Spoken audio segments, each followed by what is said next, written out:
ಉವಾಚ. ಇಲ್ಲಿ ವಿಶೇಷವಾದಂತ ಸಂದರ್ಭ ಚೆನ್ನಾಗಿ ತಗೊಂಡಿದ್ದಾರೆ. ಅದು ನೀವು ಅದನ್ನ ಕೇಳಿದಾಗಲೇ ನಿಮ್ಗೆ ಅದು ಸ್ವಾಗತ. ಶ್ರೀಶುಕೋವಾಚ ಶ್ರುತ್ವಾ ಪೃಥಾ ಸುಬಲಪುತ್ರ್ಯಥರಾಜ್ಞ ಯಾಜ್ಞಸೇನಿ ಮಾಧವ್ಯಥ ಕ್ಷಿತಿವಪತ್ನ್ಯಃ ಉತ ಸ್ವಗೋಪ್ಯಃ ಕೃಷ್ಣೇ ಕಿಲಾತ್ಮನಿ ಹರೌ ಪ್ರಣಯಾನುಬಂಧಂ ಸರ್ವಾಃ ವಿಸಿಸ್ಮ್ಯುಃ ಅಲಂ ಅಶ್ರುಕಲಾಕುಲಾಕ್ಷ್ಯಃ. ಎಲ್ಲ ಹೇಳ್ತಾ ಇರೋದನ್ನ ಕೇಳಿ ಅಲ್ಲಿರುವವರೆಲ್ಲರಿಗೂ ಸಹ ಬಹಳ ಆಶ್ಚರ್ಯವಾಗೋಯ್ತು. ಎಲ್ಲರ ಕಣ್ಣುಗಳು ಒದ್ದೆ ಆದವು. ಅಖಿಲಾತ್ಮನೇ ಹರೌ ಕೃಷ್ಣೇ ಪ್ರಣಯಾನುಬಂಧಂ ಶ್ರುತ್ವಾ ವೃಥಾ ಸುಬಲಪುತ್ರೀ ಅಥ ಯಾಜ್ಞಸೇನಿ ಅಥ ಮಾಧವಿ ಕ್ಷಿತಿಪಪತ್ನ್ಯಃ ಉತ ಸ್ವಗೌಪ್ಯಃ ಸರ್ವಾಃ ಅಶ್ರುಕಲಾಕುಲಾಕ್ಷ್ಯಃ ಅಲಂ ವಿಸಿಸ್ಮ್ಯುಃ.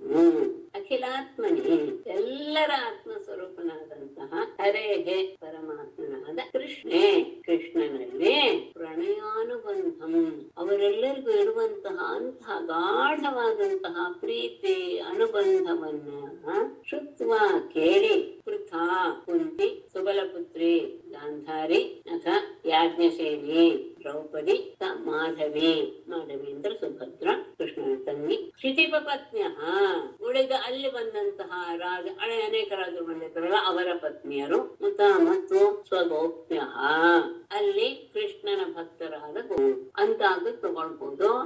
ಅಥವಾ ಅದು ಅಷ್ಟು ಸಮಂಜಸ ಅಂತ ನಿಮಗೆ ಅನ್ನಿಸ್ತಾ ಇದ್ರೆ ಸ್ವಗೋಪ್ಯ ಅಂದ್ರೆ ಅಲ್ಲಿರುವಂತಹ ರಾಣಿಯರಿಂದ ಅವರಿಗೆ ಪರಿಚಿತರಾದಂತಹ ಅಥವಾ ಆತ್ಮೀಯರಾದಂತಹ ಸ್ನೇಹಿತರು ಅಂತ ಅನ್ಕೊಳ್ಬಹುದು. ಯಾಕಂದ್ರೆ ಗೋಪ ಶಬ್ದಕ್ಕೆ ರಕ್ಷಣೆ ಮಾಡೋದು ಅನ್ನೋದು ಇದೆ. ಹಾಗಾಗಿ ದ್ರೌಪದಿ ಮೊದಲಾದಂತಹ ಬಂದಂತಹ ರಾಣಿಯರೆಲ್ಲರೂ ಇದ್ದಾರಲ್ಲ, ಗಾಂಧಾರಿ ಎಲ್ಲರೂ ಇದ್ದಾರೆ, ಅವರವರ ಸಖಿಯರು ಅಂತ ಬೇಕಾದ್ರೂ ಅರ್ಥ ಮಾಡಿ, ಅಥವಾ ಕೃಷ್ಣನ ಭಕ್ತರಾದ ಗೋಪಿಯರು ಅಂತ ಬೇಕಾದ್ರೂ ಅರ್ಥ ಮಾಡಿ, ಶ್ರೀಧರಿಯದಲ್ಲಿ ಕೃಷ್ಣನ ಭಕ್ತರು ಎನ್ನುವ ಅರ್ಥವನ್ನೇ ವಿಶೇಷವಾಗಿ ತಗೊಂಡು ಅವರೆಲ್ಲರೂ ಸಹ ಸರ್ವಾಹ ಎಲ್ಲರೂ ಅಶ್ರುಕಲಾಕುಲಾಕ್ಷ್ಯ ಕಣ್ಣುಗಳನ್ನ ಆನಂದ ಬಾಷ್ಪದಿಂದ ತುಂಬಿದ ಕಣ್ಣುಳ್ಳವರಾಗಿ ಅಲಂ ಬಹಳವಾಗಿ ವಿಸಿಸ್ಮಿಗೂ ಆಶ್ಚರ್ಯಗೊಂಡು ಬಿಟ್ರು.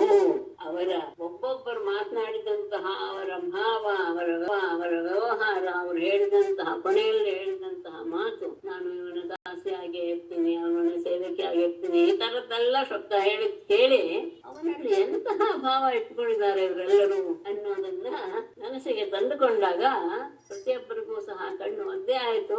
ಅಷ್ಟೇ ಅಲ್ಲ, ಬಹಳವಾಗಿ ಆಶ್ಚರ್ಯಪಟ್ಟು ಬಿಟ್ರು. ಇತಿ ಸಂಭಾಷಮಾಣಾಸು ಸ್ತ್ರೀಷು ನೃಷು ಆಯಯುಃ ಮುನಯಸ್ತತ್ರ ಕೃಷ್ಣ ರಾಮದಿದೃಕ್ಷಯ ಇತಿ ಸ್ತ್ರೀಷು ಸ್ತ್ರೀಭಿಃ ನೃಷು ನೃಭಿಃ ಸಂಭಾಷಮಾಣಾಸು ತತ್ರ ಕೃಷ್ಣ ರಾಮದಿದೃಕ್ಷಯ ಮುನಯಃ ಆಯಯುಃ ಇತಿ. ಈ ರೀತಿಯಾಗಿ ಸ್ತ್ರೀಷು ಸ್ತ್ರೀಭಿಃ ಸ್ತ್ರೀಯರ ವಿಷಯದಲ್ಲಿ ಸ್ತ್ರೀಯರೊಂದಿಗೆ ಪುರುಷರೊಂದಿಗೆ ಸಂಭಾಷಣೆಯನ್ನ ನಡೆಸ್ತಾ ಇರುವಂತಹ ಸಂದರ್ಭದಲ್ಲಿ ಮಾತಾಡ್ತಾ ಇರುವಾಗ ತತ್ರ ಅಲ್ಲಿಗೆ ಕೃಷ್ಣ ರಾಮ ದಿದೃಕ್ಷಯ ಪರಮಾತ್ಮನಾದ ಕೃಷ್ಣನನ್ನು ಬಲರಾಮನನ್ನು ನೋಡಬೇಕು ಎನ್ನುವ ಇಚ್ಛೆಯಿಂದ ಮುನಯ ಆಯರು ಮುನಿಗಳೆಲ್ಲರೂ ಅಲ್ಲಿಗೆ ಬಂದರು.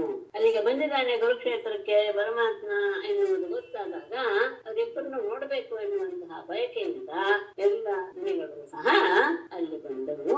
ಯಾರ್ಯಾರು? ದ್ವೈಪಾಯನೋ ನಾರದಶ್ಚ ಚಮನೋ ದೇವಲೋಸಿತಃ ವಿಶ್ವಾಮಿತ್ರ ಶತಾನಂದೋ ಭರದ್ವಾಜೋಥ ಗೌತಮಃ ರಾಮಸ್ಸ ಶಿಷ್ಯೋ ಭಗವಾನ್ ವಸಿಷ್ಠೋ ಗಾಲವೋ ಭೃಗುಃ ಪುಲಸ್ತ್ಯಃ ಕಶ್ಯಪೋತ್ರಿಶ್ಚ ಮಾರ್ಕಂಡೇಯೋ ಬೃಹಸ್ಪತಿಃ ದ್ವಿತಃ ತ್ರಿತಃ. ನಾವನ್ನ ಹೇಳಿದೆ, ತ್ರಿತ ಬಂದಾಗ ದ್ವಿತ ತ್ರಿತ ಏಕತಾನೇ ಇದ್ದಾರೆ ಅಂತ. ದ್ವಿತಸ್ತ್ರಿತಶ್ಚ ಏಕತಶ್ಚ ಬ್ರಹ್ಮಪುತ್ರಾಸ್ತಥಾಂಗಿರಾಃ ಅಗಸ್ತ್ಯೋ ಯಾಜ್ಞವಲ್ಕ್ಯಶ್ಚ ವಾಮದೇವಾದಯೋ ಪರೇ. ಇವರೆಲ್ಲರೂ ಬಂದು ಹಾಗೆ ಅನ್ವಯ ಇದೆ, ಅನ್ವಯ ಬೇಡ ಅಂತ ಭಾವಿಸ್ತೇನೆ. ದ್ವೈಪಾಯನರು ಅಂದ್ರೆ ವ್ಯಾಸರು, ನಾರದ ದೇವರ್ಷಿಗಳಾದಂತಹ ನಾರದರು, ಶ್ರವಣ ಮಹರ್ಷಿಗಳು, ದೇವಲರು, ಅಸಿತ ದೇವಲ ಅದೇ ಗಜೇಂದ್ರ ಮೋಕ್ಷದಲ್ಲಿ ಗಂಧರ್ವನಿಗೆ ಶಾಪ ಕೊಟ್ಟಂತಹ ಅಸಿತ ಎನ್ನುವಂತಹ ಮುನಿ, ವಿಶ್ವಾಮಿತ್ರರು, ಶತಾನಂದ ಗೌತಮರ ಮಗ, ಭರದ್ವಾಜ, ಗೌತಮರು, ಆಮೇಲೆ ಸಶಿಷ್ಯ ಭಗವಾನ್ ರಾಮ, ಇಲ್ಲೊಂದು ಅನ್ವಯ ಮಾಡ್ಕೊಳ್ಳಿ. ಸಶಿಷ್ಯ ಭಗವಾನ್ ರಾಮ, ಕೃಷ್ಣ ಶಿಷ್ಯರಿಂದ ಕೂಡಿದಂತಹ ಪೂಜ್ಯನಾದ ಪರಶುರಾಮ. ವಶಿಷ್ಠ ಗಾಲವ ಭೃಗು ಪುಲಸ್ತ್ಯ ಕಶ್ಯಪರೇ. ಅತ್ರಿ ಮಾರ್ಕಂಡೇಯ ಬೃಹಸ್ಪತಿ, ಮಾರ್ಕಂಡೇಯ ಮುನಿಗಳು ಬೃಹಸ್ಪತಿಗಳು. ದ್ವಿತಃ ತ್ರಿತಃ ಏಕತಃ, ತ್ರಿತ ಏಕತ ಅಂತ. ಹಾಗೇನೆ ಬ್ರಹ್ಮಪುತ್ರ, ಬ್ರಹ್ಮನ ಮಕ್ಕಳಾದಂತಹ ಕನಕ ಸನಂದನಾದಿಗಳು ಇಟ್ಕೊಳ್ಬಹುದು. ಅದೇ ಇಟ್ಕೊಳ್ಳೋದು ಒಳ್ಳೆಯದು. ತಥಾ ಅಂಗಿರಾಹ, ಆಮೇಲೆ ಅಂಗಿರಸ ಮುನಿಗಳು. ಅಗಸ್ತ್ಯ ಯಾಜ್ಞವಲ್ಕ್ಯ ಅಪರೇ ವಾಮದೇವಾದಯ ಅಪರೇ. ಅಗಸ್ತ್ಯರು, ಯಾಜ್ಞವಲ್ಕ್ಯರು, ವಾಮದೇವರು ಅಷ್ಟೇ ಅಲ್ಲದೆ ಉಳಿದ ಅನೇಕ ಜನ, ಇವರೆಲ್ಲ ಪ್ರಧಾನರಾಗಿ ಬಂದಿದ್ದರು. ಉಳಿದಂತಹ ಋಷಿಗಳಿಗೂ ಸಹ ಕೃಷ್ಣ ಬಲರಾಮನ್ನು ನೋಡುವಂತಹ ಆಸೆಯಿಂದ ಇವರೆಲ್ಲರೂ ಸಹ ಅಲ್ಲಿಗೆ ಬಂದರು. ಮುಂದೆ ಆಗುವ ಸಂದರ್ಭ ಅತ್ಯಂತ ಉತ್ತಮ. ತಾನ್ ದೃಷ್ಟ ಸಹಸೋತ್ಥಾಯ ಪ್ರಾಗಾಸೇನ ಉತ್ಪಾದಯ ಪಾಂಡವಾಹ ಕೃಷ್ಣರಾಮೌ ಚ ಪ್ರಣೇಮುಃ ವಿಶ್ವವಂದಿತಾನ್ ತಾನ್ ದೃಷ್ಟ್ವಾ ಪ್ರಾಗಾಸೇನಾಃ ನೃಪಾದಯಃ ಪಾಂಡವಾಃ ಕೃಷ್ಣರಾಮೌ ಚ ಸಹಸಾ ಉತ್ಥಾಯ ಪ್ರಣೇಮುಃ. ವಿಶ್ವವಂದಿತಾನ್, ವಿಶ್ವವೇ ಅವರಿಗೆ ನಮಸ್ಕಾರ ಮಾಡ್ತಾ ಇದ್ರು ಅಂತಹ ಋಷಿಗಳು. ತಾನ್ ದೃಷ್ಟ, ಅಂತಹ ಋಷಿಗಳನ್ನ ನೋಡಿ, ಜಗದ್ವಂದಿತರಾದಂತಹ ಋಷಿಗಳನ್ನ ನೋಡಿ, ಪ್ರಾಗಾಸೀನಾಹ ಮೊದಲೇ ಕುಳಿತಿದ್ದಂತಹ ನೃಪಾದಯ ರಾಜರುಗಳು, ಪಾಂಡವಾಹ ಪಾಂಡವರು, ಕೃಷ್ಣರಾಮೌ ಚ ಬಲರಾಮ ಕೃಷ್ಣರಿಬ್ಬರು ಎಲ್ಲರೂ ಸಹ ಸಹಸಾ ಉತ್ಥಾಯ ತತ್ಕ್ಷಣ ಎದ್ದು ಪ್ರಣೇಮ ಆ ಋಷಿಗಳಿಗೆ ನಮಸ್ಕಾರ ಮಾಡಿದ್ರು. ವಿಶ್ವವೇ ನಮಸ್ಕಾರ ಮಾಡುವಂತಹ ಯೋಗ್ಯತೆಯನ್ನು ಹೊಂದಿರುವಂತಹವರು ಆ ಋಷಿಗಳು. ಆ ಋಷಿಗಳನ್ನು ನೋಡಿದ ತಕ್ಷಣ ಅಲ್ಲಿ ಕುಳಿತಂತಹ ಅನೇಕ ರಾಜರು, ಪಾಂಡವರು, ಬಲರಾಮಕೃಷ್ಣರು ಎಲ್ಲರೂ ಕೂಡಲೇ ಎದ್ದು ನಿಂತು ಅವರಿಗೆ ನಮಸ್ಕಾರ ಮಾಡಿದ್ರು. ಅಷ್ಟೇ ಅಲ್ಲ, ತಾನಾನರ್ಚುಗೋಯಥಾ ಸರ್ವೇ ಸ ರಾಮ ಅಚ್ಯುತೋಚ್ಚಯತ್ ಸ್ವಾಗತಾಸನ ಪಾದಾದ್ಯ ಮಾಲ್ಯ ಧೂಪಾನುಲೇಪನೈಃ. ಸರ್ವೇ ಯಥಾ ತಾನ್ ಆನರ್ಚುಃ ತಥಾ ಅಚ್ಯುತಃ ಸಹ ರಾಮಃ ಸ್ವಾಗತ ಆಸನ ಪಾತ್ಯ ಅರ್ಘ್ಯ ಮಾಲ್ಯ ಧೂಪ ಅನುಲೇಪನೈಃ. ಸರ್ವೇ ಬಂದಂತಹ ಋಷಿಗಳನ್ನ ಉಳಿದವರೆಲ್ಲರೂ, ರಾಜರೆಲ್ಲರೂ ಯಥಾ ಹೇಗೆ ತಾನ್ ಆನರ್ಚುಹು ಆ ಮುನಿಗಳನ್ನ ಹೇಗೆ ಅರ್ಚನೆ ಮಾಡಿದ್ರು, ಪೂಜಿಸಿ ಅವರನ್ನ ಗೌರವಿಸಿ ಸತ್ಕರಿಸಿದರೋ ಹಾಗೆಯೇ ಅಚ್ಯುತಃ ಕೃಷ್ಣನು ಸಹ ರಾಮ ಬಲರಾಮನೊಡನೆ ಸ್ವಾಗತ ಆಸನ ಬಂದಂತಹವರನ್ನೆಲ್ಲ ಸ್ವಾಗತಿಸಿ ಪೀಠಗಳನ್ನು ಕೊಟ್ಟು ಪಾದ್ಯ ಅರ್ಘ್ಯ ಪಾದಗಳನ್ನು ತೊಳೆದು ಪೂಜ್ಯವಾದಂತಹ ಹೂವುಗಳು, ಮಾಲೆಗಳು, ಧೂಪ ಮತ್ತು ಗಂಧಗಳಿಂದ ಅಜಯತ್ ಯೋಗ್ಯ ರೀತಿಯಲ್ಲಿ ಪೂಜಿಸಿದರು. ಬಂದಂತಹ ಋಷಿಮಣಿಗಳನ್ನೆಲ್ಲ ಉಳಿದವರೆಲ್ಲರೂ ಹೇಗೆ ಪೂಜಿಸಿದ್ರು ಹಾಗೆ ಕೃಷ್ಣ ಬಲರಾಮರು ಬಲರಾಮನೊಂದಿಗೆ ಅವನು ಸಹ ವಿಶೇಷವಾಗಿ ಪ್ರತಿಯೊಬ್ಬರಿಗೂ ಸಹ ಸ್ವಾಗತವನ್ನು ಕೋರಿ ಆಸನವನ್ನು ಕೊಟ್ಟು ಕಾಲು ತೊಳೆದು ಹೂ ಮಾಲೆಗಳಿಂದ ಧೂಪ ಗಂಧಗಳಿಂದ ಅವರನ್ನ ಅಷ್ಟೇ ಅಲ್ಲ, ಪರಮಾತ್ಮ ಹೇಳ್ತಾನೆ, ಉವಾಚ ಸುಖಮಾಸೀನಾನ್ ಭಗವಾನ್ ಧರ್ಮಗುಪ್ತನು ಸದಸಸ್ತಸ್ಯ ಮಹತಃ ಯತವಾಚೋ ಅನುಶೃಣ್ವತಃ. ಸುಖಂ ಆಸೀನಾನ್ ಧರ್ಮಗುಪ್ತನು ಭಗವಾನ್ ಸುಖಂ ಆಸೀನಾನ್ ಯತವಾಚ ಅನುಶೃಣ್ವತಃ ಮಹತಃ ತಸ್ಯ ಸದಸಃ ಭಗವಾನ್ ಧರ್ಮಗುಪ್ತನು ಭಗವಾನ್ ಸುಖಂ ಆಸೀನಾನ್. ಬಂದಂತವರಿಗೆಲ್ಲ ಸ್ವಾಗತ ಎಲ್ಲ ಆಗಿ ಅವರನ್ನ ಎದುರುಗೊಂಡ ಮೇಲೆ ಅವರೆಲ್ಲರೂ ಸುಖವಾಗಿ ಕುಳಿತುಕೊಂಡ ಮೇಲೆ ಯಥವಾಚ ಎಲ್ಲರೂ ಮಾತನ್ನ ನಿಲ್ಲಿಸಿಬಿಟ್ಟಿದ್ದಾರೆ, ಅಂದ್ರೆ ಮೌನದಿಂದ. ಅನುಶೃಣ್ವತಃ ಅಂದ್ರೆ ಇವನು ಏನ್ ಮಾತಾಡ್ತಾನೆ ಅನ್ನೋದನ್ನ ಕೇಳೋದಕ್ಕೋಸ್ಕರನೇ ಕುಳಿತಂತಹ ತಸ್ಯ ಮಹತಃ ತಸ್ಯ ಸದಸಃ ಅಂತಹ ದೊಡ್ಡ ಸಭೆಯಲ್ಲಿರುವ ಜನರನ್ನು ಕುರಿತು ಧರ್ಮಗುಪ್ತನು ಧರ್ಮವನ್ನ ರಕ್ಷಣೆ ಮಾಡೋದಕ್ಕೋಸ್ಕರ ಮನುಷ್ಯ ರೂಪವನ್ನ, ಮನುಷ್ಯ ಶರೀರವನ್ನು ಹೊಂದಿರುವಂತಹ ಭಗವಾನ್ ಶ್ರೀಕೃಷ್ಣನು ಉವಾಚ ಹೀಗೆ ಬಂದಂತಹ ಋಷಿಮನೆಗಳು ಸ್ವಾಗತ ಎಲ್ಲ ಆದ್ಮೇಲೆ ವಿಶ್ರಾಂತಿಯನ್ನು ತೆಗೆದುಕೊಂಡು ಸುಖವಾಗಿ ಎಲ್ಲರೂ ಕೂತಿದ್ದಾರೆ, ಎಲ್ಲರೂ ಮೌನವಾಗಿದ್ದಾರೆ. ಪರಮಾತ್ಮ ಏನ್ ಮಾತಾಡುವ ಕೇಳೋದಕ್ಕೆ ಏನು ಉದ್ದೇಶ ಇಲ್ಲ. ಅಂತಹ ಆ ದೊಡ್ಡ ಸಭಾಸದರನ್ನ ಕುರಿತು ಧರ್ಮಕ್ಕೋಸ್ಕರವೇ ಮನುಷ್ಯ ಶರೀರವನ್ನು ಧರಿಸುವಂತಹ ಪರಮಾತ್ಮ ಹೀಗೆ ಮಾತಾಡ್ತಾ ಅವನು ಮಾಡುವ ಮಾತನ್ನ ಕೇಳಿಕೊಳ್ಳಿ, ಎಂತಹ ಅದ್ಭುತ ಅಂತ. ಅವರುಗಳಿಗೆ ಮೋಹ ಇದಾಗ್ಬಿಡುತ್ತೆ, ಭ್ರಮೆ ಆಗ್ಬಿಡುತ್ತೆ ಋಷಿಮುನಿಗಳಿಗೆ. ಶ್ರೀ श्रीभगवानुवाच अहो वयं जन्मभृतः लब्धं दास्येन तत्फलं देवानामपि दुष्प्रापं यद्योगेश्वर दर्शनम् अहो जन्मभृतः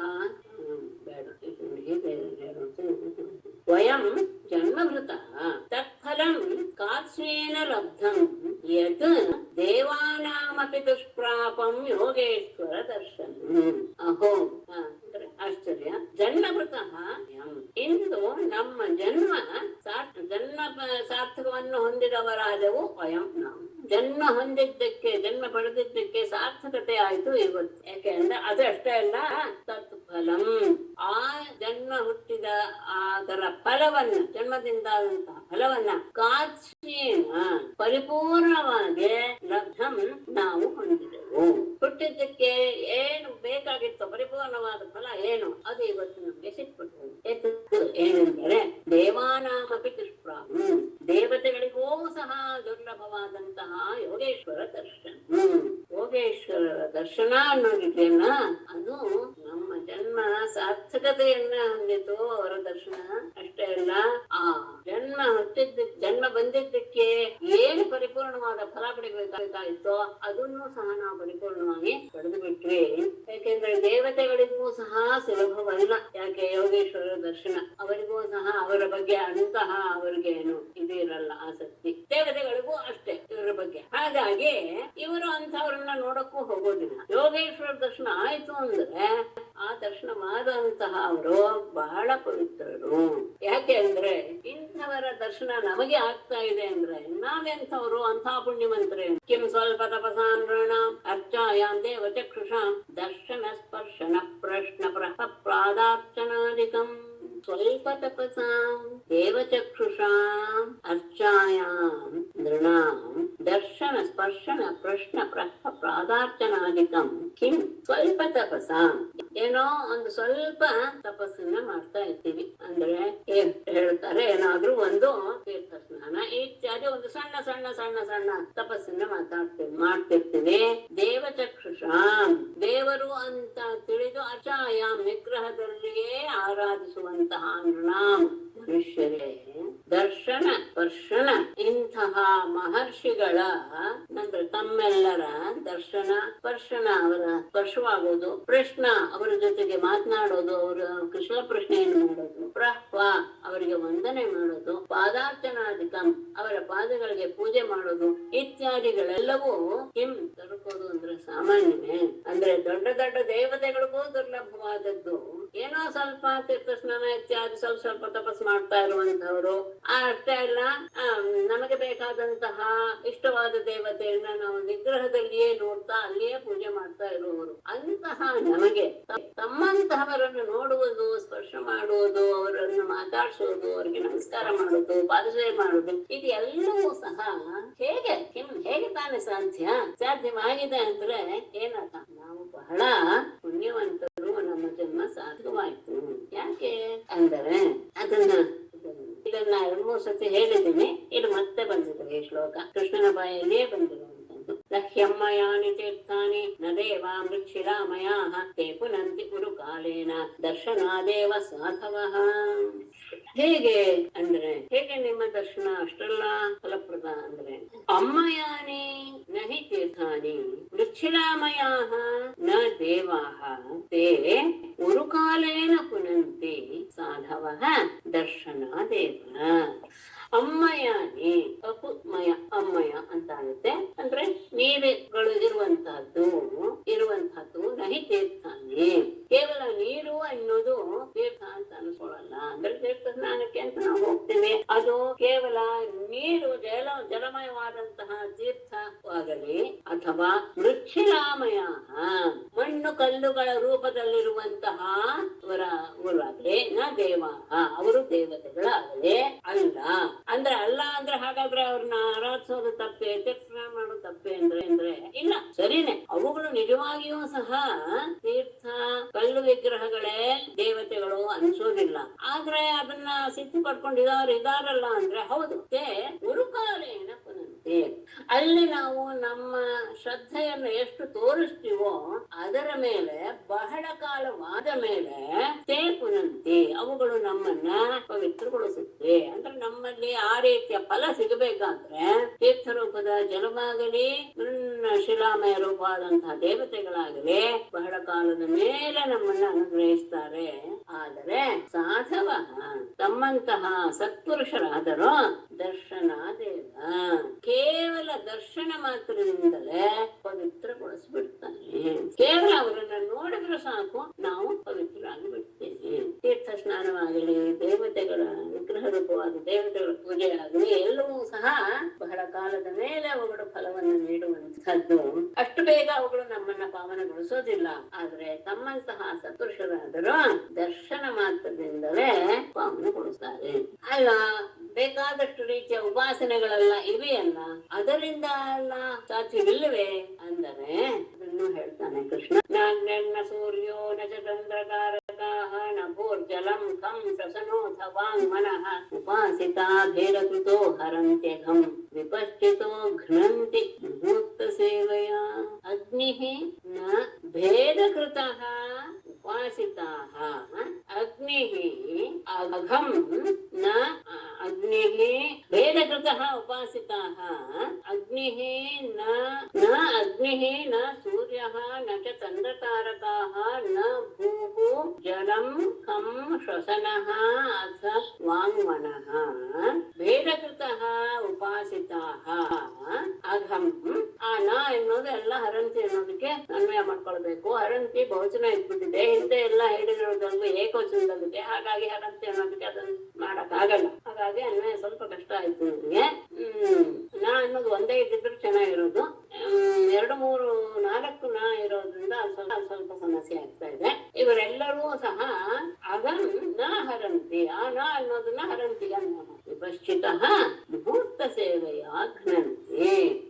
ನ ಅನ್ನೋದನ್ನ ಕೊನೆಗೆ ತಗೊಂಡ್ಬಿಡೋಣ ಎಲ್ಲಾನು. ಅಗ್ನಿ ಸೂರ್ಯ ಚಂದ್ರ ತಾರಕ. ಇಲ್ಲಿ ವೇದದಲ್ಲಿ ವಿಶೇಷವಾದನೆ ಹೇಳಿದ್ದಾರೆ. ಏನಂದ್ರೆ ಮಾತನ್ನ ಬ್ರಹ್ಮ ಅಂತ ಉಪಾಸನೆ ಮಾಡ್ಬೇಕು, ಮನಸ್ಸನ್ನ ಬ್ರಹ್ಮ ಅಂತ ಉಪಾಸನೆ ಮಾಡ್ಬೇಕು, ಉಪಾಸನೆ ಮಾಡ್ತಾರೆ. ಅಂದ್ರೆ ಅವುಗಳೆಲ್ಲವೂ ಸಹ ಅದಕ್ಕೆ ಅಧಿಪತಿಯಾದಂತಹ ವ್ಯಕ್ತಿಯನ್ನ, ದೇವತೆಗಳನ್ನ ಇಟ್ಕೊಂಡು ಉಪಾಸನೆ ಮಾಡ್ತಾರೆ. ಹಾಗಾಗಿ ಅಗ್ನಿ ವಾಕಿಗೆ ಅಧಿದೇವತೆ, ಸೂರ್ಯ ಕಣ್ಣಿಗೆ ಅಧಿದೇವತೆ, ಈ ಮನಸ್ಸಿಗೆ ಅಧಿದೇವತೆ ಚಂದ್ರ. ಹೀಗೆ ಅವರವರನ್ನ ಬ್ರಹ್ಮ ಅಂತ ಉಪಾಸನೆ ಮಾಡಬೇಕು ಎನ್ನುವುದು ಶ್ರುತಿಯಲ್ಲೇ ಇದೆ. ಆ ರೀತಿಯಾಗಿ ಉಪಾಸನೆ ಮಾಡೋರು ಇದ್ದಾರೆ. ಅಂದ್ರೆ ಬ್ರಹ್ಮ ಬೇರೆ ಅಲ್ಲ, ನಮ್ಮ ಮಾತೆ ಬ್ರಹ್ಮ, ನಮ್ಮ ಮನಸ್ಸೇ ಬ್ರಹ್ಮ ಎನ್ನುವ ಉಪಾಸನಾ ರೀತಿ ಅದು ಗುರುಗಳಿಂದ ತಿಳ್ಕೊಳ್ಬೇಕು. ಹೀಗೆ ಸೂರ್ಯ ನಟ ಚಂದ್ರ ತಾರಕ, ಚಂದ್ರನಾಗಲಿ ನಕ್ಷತ್ರಗಳಾಗಲಿ, ಭೂಹು ಜಲಂ ಖಂ ಅಂದ್ರೆ ಆಕಾಶ, ಸುಸನಃ ಅಂದ್ರೆ ವಾಯು, ಅಥ ವಾಂಗ್ ಮನಃ ಮಾತಾಗಲಿ ಮನಸ್ಸ, ಇವೆಲ್ಲವೂ ಸಹ ಭೇದಕೃತ. ಇವರೆಲ್ಲರೂ ಸಹ ಭೇದವನ್ನು ಉಂಟು ಮಾಡುವಂಥವರಾಗಿ ಉಪಾಸನೆ ಮಾಡಲ್ಪಟ್ಟವರು ಅಘಂ ನ ಹರಂತಿ, ನಮ್ಮ ಪಾಪವನ್ನ ಅವರು ಹೋಗಲಾಡಿಸೋದಿಲ್ಲ. ಇದು ಮಾತ್ರ ಬ್ರಹ್ಮ ಅಂತ ನೀವು ಉಪಾಸನೆ ಮಾಡಿದರೆ ಉಳಿದದ್ದು ಅಲ್ಲ ಅಂತ ಆಯ್ತು ಅಂತ ಆದಾಗ ಭೇದ ಅನ್ನೋದು ಸ್ಪಷ್ಟವಾಗ್ತಾ ಇದೆ. ಬ್ರಹ್ಮ ಅಂತ ಉಪಾಸನೆ ಮಾಡಿ, ಸೂರ್ಯನೇ ಬ್ರಹ್ಮ ಅಂತ ಉಪಾಸನೆ ಮಾಡಿ ಅಂತ ಹೇಳಿದಾಗ ಇದೆಲ್ಲವೂ ಸಹ ಭೇದವನ್ನು ತೋರಿಸುವಂತಹ ಉಪಾಸನೆಗಳು. ಈ ರೀತಿಯ ಉಪಾಸನೆಗಳಿಗೆ ಆಧಾರವಾದಂತಹ ಇವರೆಲ್ಲರೂ ಸಹ ಪಾಪವನ್ನ ಪೂರ್ಣವಾಗಿ ಹೋಗಿಸೋದಿಲ್ಲ. ಯಾಕೆ ಅಂದ್ರೆ ಭೇದ ಜ್ಞಾನ ಉಳಿದುಕೊಂಡು ಬಿಡುತ್ತೆ. ನಮ್ಮಲ್ಲಿರೋದೇನೋ ಭೇದ ಜ್ಞಾನ ಹೋಗ್ಬೇಕು ಅನ್ನೋದೇ ನಿಜವಾದದ್ದು. ಉಪಾಸನೆ ಅಂತ ಹೇಳಿದ ತಕ್ಷಣ ಉಪಾಸಕ ಎನ್ನುವಂತಹ ಬುದ್ಧಿ, ಅಂದ್ರೆ ಉಪಾಸ್ಯವಾದದ್ದು ದೇವತೆ, ನಾನು ಉಪಾಸನೆ ಮಾಡ್ತಾ ಇದ್ದೀನಿ, ಉಪಾಸಕ ಎನ್ನುವಂತಹ ಭೇದ ಬುದ್ಧಿ ಇದ್ದೇ ಇರುತ್ತೆ. ಹಾಗಾಗಿ ಅವುಗಳು ಪೂರ್ಣವಾಗಿ ನಮ್ಮ ಪಾಪವನ್ನು ಹೋಗಲಾಡಿಸೋದಿಲ್ಲ. ಆದರೆ ವಿಪಶ್ಚಿತ ಜ್ಞಾನಿಯಾದಂತಹ ಮಹಾಪುರುಷರ ಮುಹೂರ್ತ ಸೇವೆಯ ಸ್ವಲ್ಪವೇ ಹೊತ್ತಿನ ಕ್ಷಣಕಾಲದ ಸೇವೆಯಿಂದ ಘ್ನಂತೆ ನಮ್ಮ ಅಜ್ಞಾನವನ್ನೆಲ್ಲ ಅವರು ಹೋಗಲಾಡಿಸಿ ಬಿಡ್ತಾರೆ. ಯಾಕೆಂದ್ರೆ ಯಾವುದಕ್ಕೆ ಅಜ್ಞಾನ ಹೋಗಬೇಕು, ಅಜ್ಞಾನ ಹೋದ್ರೆ ಸಹಜವಾಗಿ ಪಾಪವೂ ಸಹ ಹೋಗುತ್ತೆ. ಆಗುತ್ತೆ ಅನ್ನೋದು ನಿಶ್ಚಯ. ಹಾಗಾಗಿ ಎಲ್ಲ ವಿಪಶ್ಚಿತ ಅಂದ್ರೆ ಏನು? ಯಾವುದರಲ್ಲಿಯೂ ಭೇದವನ್ನ ಎಣಿಸದೇ ಇರುವಂತಹ ಮಹಾಪುರುಷರು ಸ್ವಲ್ಪ ಹೊತ್ತಿನ ಅವರ ಸೇವೆಯಿಂದಲೇ ನಮ್ಮ ಪಾಪವನ್ನೆಲ್ಲ ನಾಶ ಮಾಡಿಬಿಡ್ತಾರೆ. ನಮ್ಮ ಭೇದ ಬುದ್ಧಿಯನ್ನು ಹೋಗಲಾಡಿಸಿ ಪರಮಾತ್ಮನಲ್ಲಿ ನಮ್ಮ ಮನಸ್ಸು ತೊಡಗುವ ಹಾಗೆ ಮಾಡ್ತಾರೆ. ಹಾಗಾಗಿಯೇ ಸಜ್ಜನರು, ಸತ್ಪುರುಷರು, ಮಹಾಜ್ಞಾನಿಗಳು ಇವರ ಸೇವೆ ಎನ್ನುವುದು, ಇವರ ದರ್ಶನ ಎನ್ನುವುದು ಬಹಳ ಪವಿತ್ರವಾದದ್ದು, ಬಹಳ ಶ್ರೇಷ್ಠವಾದದ್ದು ಕೂಡ. ಯಾಕೆ ಅಂತ ಹೇಳಿದ್ರೆ ಇಲ್ಲಿ ಸಾಧುಗಳನ್ನ ಬಿಟ್ಟು ಬೇರೆಯವರನ್ನ ಆಶ್ರಯಿಸೋದಿದೆಯಲ್ಲ, ಅವರು ಮಂದ ಬುದ್ಧಿಯವರು. ಯಾಕೆ? ಅವ್ರು ಯಸ್ಯಾತ್ಮ ಬುದ್ಧಿ ಪುಣಪೇ ತ್ರಿಧಾತುಕೆ ಸ್ವಧೀಹಿ ಕಲತ್ರಾದಿಷು ಭೌಮೈಜ್ಯಧೀಹಿ ಯದ್ದೀರ್ಥ ಬುದ್ಧಿ ಸ್ಥಲಿಲೆ ನ ಕರ್ಹಿಚಿತ್ ಜನೇಷು ಅಭಿಜ್ಞೇಷು ಸಯೇವ ಗೋಖರಃ. ಯಸ್ಯ ತ್ರಿಧಾತುಕೆ ಕುಣಪೆ ಆತ್ಮಬುದ್ಧಿ ಕಲತ್ರಾದಿಷು ಸ್ವಧೀಹಿ ಭೌಮೆ ಇಜ್ಯಧೀಹಿ ಯತ್ ಸಲಿಲೆ ತೀರ್ಥಬುದ್ಧಿ ಅಭಿಜ್ಞೇಷು ಜನೇಷು ಕರ್ಹಿಚಿತ್ ನ ಸಹ ಗೋಖರಃ ಏವ. ಯಸ್ಯ ಯಾವ ವ್ಯಕ್ತಿಗೆ ತ್ರಿಧಾತುಕೆ ವಾತ ಪಿತ್ತ ಕಫಮಯವಾದಂತಹ ಕುಣಪೆ, ಕುಣಪ ಶವದ ಹಾಗಿರುವಂತಹ ಈ ಶರೀರದಲ್ಲಿ ಅಂತ ಆತ್ಮಬುದ್ಧಿ, ಆತ್ಮ ಎನ್ನುವ ಬುದ್ಧಿ ಇರುತ್ತೋ ಯಾವ ವ್ಯಕ್ತಿಗೆ ಇಲ್ಲಿ ಈ ನನ್ನ ದೇಹ, ಈ ದೇಹ ಯಾವುದು ನಿಜವಾಗಿಯೋ ವಾತಪಿತ್ತ ಕಫದಿಂದ ಕೂಡಿರುವಂತದ್ದು. ಅದು ಅದರಲ್ಲಿ ಏನು ಇಲ್ಲ, ಅದರ ಚೈತನ್ಯ ಇದ್ರೆ ಮಾತ್ರ ಅದಕ್ಕೆ ಇದು ಓಡಾಟ ಆಗುತ್ತೆ ಹೊರತು ಇಲ್ಲಿದ್ರೆ ಅದು ಒಂದು ಶವ ಇದೇನೆ, ಸತ್ತ ದೇಹ. ಅಂತಹ ದೇಹದಲ್ಲಿ ಆತ್ಮಬುದ್ಧಿ ಇರುವಂತಹವನು ಅಷ್ಟೇ ಅಲ್ಲ, ಕಲತ್ರಾದಿಷು ಪತ್ನಿ ಪುತ್ರಾದಿಗಳಲ್ಲಿ ಸ್ವಧೀಹಿ ಅಂದ್ರೆ ತನ್ನ ಆತ್ಮಕ್ಕೆ ಇವರೆಲ್ಲರೂ ಸಹ ಆತ್ಮವಾದ ನನಗೆ ಸೇರಿದ್ದಾರೆ ಎನ್ನುವಂತಹ ಬುದ್ಧಿ. ಅಷ್ಟೇ ಅಲ್ಲ, ಭೌಮೆ ಅಂದ್ರೆ ಮೃಣ್ಮಯವಾದಂತಹ ವಿಗ್ರಹದಲ್ಲಿ ಇಜ್ಯದೇಹಿ ಇದೇ ದೇವರು ಎನ್ನುವಂತಹ ಭೂವಿಕಾರದಲ್ಲಿ ದೇವತಾ ಬುದ್ಧಿ.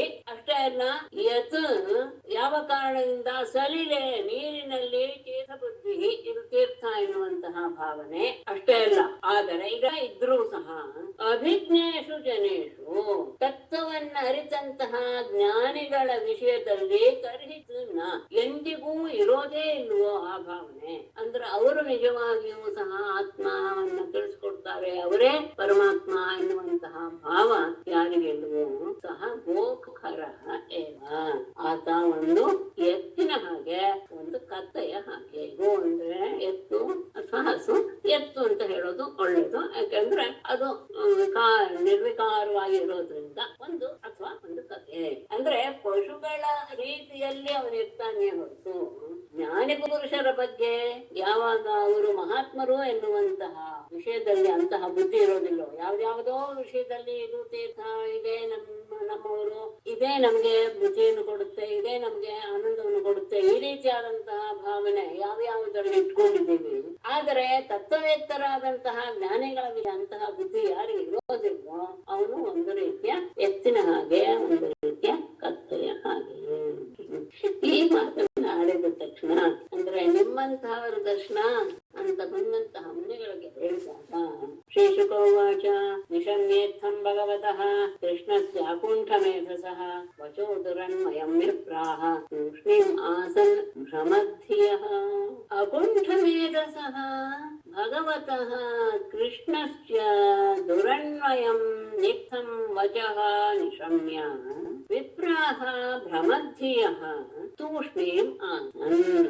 ಅಕುಂಠಮೇಧಸ ಎಲ್ಲವನ್ನೂ ಅರಿತಿರುವಂತಹ ಸರ್ವಜ್ಞನಾದ ಭಗವತಃ ಕೃಷ್ಣಸ್ಯ ಪರಮಾತ್ಮನಾದ ಕೃಷ್ಣನ ದುರನ್ವಯಂ ಅನ್ವಯಗೊಳಿಸಲು ಅಸಾಧ್ಯವಾದಂತಹ ಇಥಂ ವಚಃ ಈ ರೀತಿಯ ಮಾತನ್ನು ನಿಶಮ್ಯ ಕೇಳಿ ವಿಪ್ರಾಹ ಆ ಬಂದಂತಹ ಋಷಿಮುನಿಗಳು ಬ್ರಾಹ್ಮಣರೆಲ್ಲರೂ ಭ್ರಮದ್ಧಿಯ ಭ್ರಮೆಯನ್ನು ಹೊಂದಿದವರಾಗಿ ತೂಷ್ಣಿ ಎಲ್ಲರೂ ಸುಮ್ಮನಾಗಿ ಬಿಟ್ಟರು.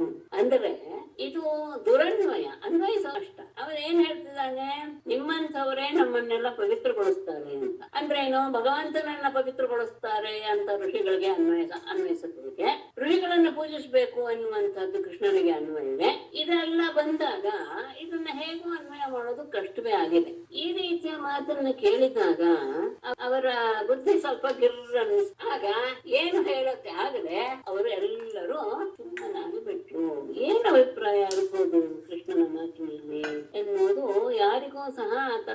ಯಾಕೆ ಗೊತ್ತಾಗ್ಲಿಲ್ಲ. ಅವರೆಲ್ಲರೂ ಸುಮ್ಮನಾಗ್ಬಿಟ್ರು. ಆದ್ರೆ ಸುಮ್ಮನಾಗಿ ಬಿಟ್ರು ಅಂದ್ರೆ ನಮ್ಮ ಕಣ್ಣಿಗೆ ಅವರು ಸುಮ್ಮನಾಗಿದ್ದು ಅವರ ಮನಸ್ಸು ವಿಚಾರ ಮಾಡ್ತಾ ಚಿರಮ್ಯವೃಶ್ಯ ಮುನಯ ಈಶ್ವರಸ್ಯ ಈಶಿತವ್ಯತ ಜನಸಂಗ್ರಹ ಇತ್ಯೂಚುಃ ಸ್ಮಯಂತಃ ತಂ ಜಗದ್ಗುರುಂ.